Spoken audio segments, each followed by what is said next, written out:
Eh, naniwala naman kayo. Kampanya lang yan. Kumagat kayo. Ano? Eh, bahala kayo sa buhay nyo. Nagpapasalamat sa patuloy ninyong pagkakaisa sa ating pamahalaan. At dahil dyan ay umunlad ang aking pamilya at ang aking mga kaibigan sa inyong pagkakaisa. Pasok tayo sa politika para ipagtanggol ang pamilyang Marcos. Hindi para sa taong bayan, kundi ipagtanggol ang pamilya namin. Mura ang bilihin kung kayo'y bibili lang sa kadiwa. Kaya kung walang kadiwa, walang murang bilihin.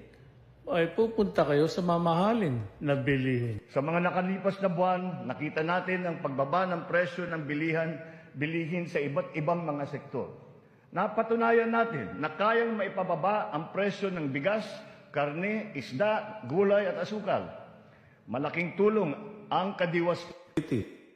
Ito ang gusto ko. Pag ikaw ay presidente na, lahat ng gastusin ay sagot ng pondo ng Pangulo ng Pilipinas. Kanya wag na kayong manisi pa at kami nag-i-enjoy.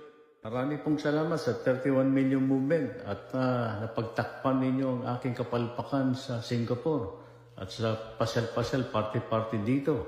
Yung survey na yun nagpapatunay. Magkano binayad ninyo? Kahit hindi totoo, sabihin na natin na tayo sikat. Para alam nyo, madaling mabola tong mga ating mga loyalists.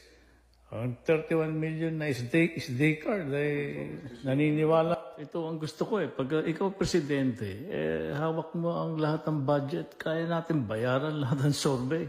Ano magagawa ninyo? Kami nakapwesto. Pasensya kayo.